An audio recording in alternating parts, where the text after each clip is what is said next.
Hello and welcome to Theme Park Information. In today's show we have got a review for Chessington World of Adventures, located just outside of London in the UK. Now, as you can see by the pictures, I was there on a particularly wet and cold classic English sort of day. Nevertheless, the park was still really good. I say it ticks a lot of the boxes. There were lots of staff, they were keeping the park clean and tidy, they were trying to keep as many of the rides operating for as long as possible despite the weather conditions. It didn't always work out, unfortunately. Dragon's Fury unfortunately was closed for most of the day, but they did at least still try and get it open and working.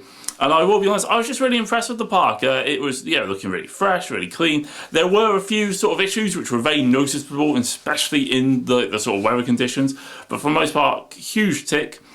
So for those who don't know, the park is actually very accessible by train. That is available from like central London to pretty much Chessington south, and then a short walk to the park.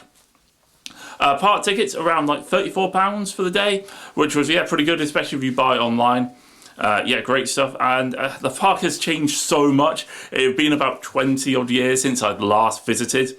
And obviously some of it is still very similar. There was lots of deja vu and sort of like, oh my god, I remember this, and nostalgia when I was going around. And unfortunately though, there was certain things which have changed and possibly not for the better. Miss Ramesses Revenge, I'm not gonna lie, even though Crop Drop is actually really good fun and really well themed and looks great, really miss the old ride there. Obviously miss Samurai, but that had gone before my last visit previously. So I will say there was a couple of slight issues with the park. So one of them is a really small one, and that is if you do walk to the park and you go through the car park, there was a absolutely colossal puddle when I was there, which again, very much considering the weather conditions, but that could really easily be addressed, please, Chessington. Not great. I also do feel that even though the food I had was good, it was kind of a pizza pasta buffet, which is in most Merlin parks. Did feel that close to £20 for it was a bit excessive.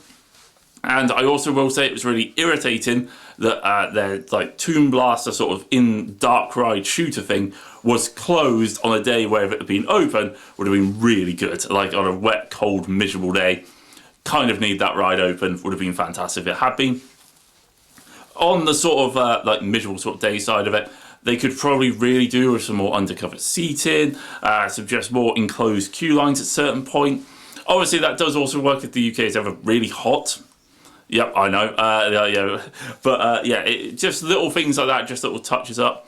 I do really think the park generally is well looked after. It's well maintained.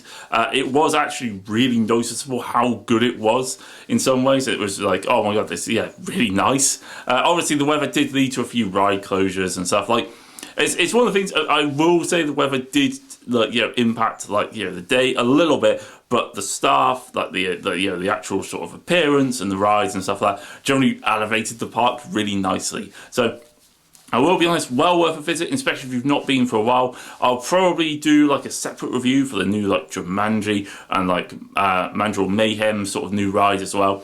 But obviously they do have some classics past that.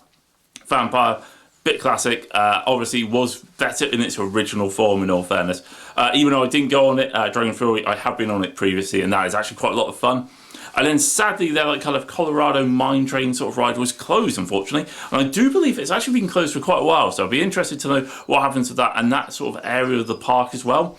So hopefully just keep an eye out on that in the future. Anyway, don't forget to like, comment and subscribe for more content, and I'll catch you guys on the next one.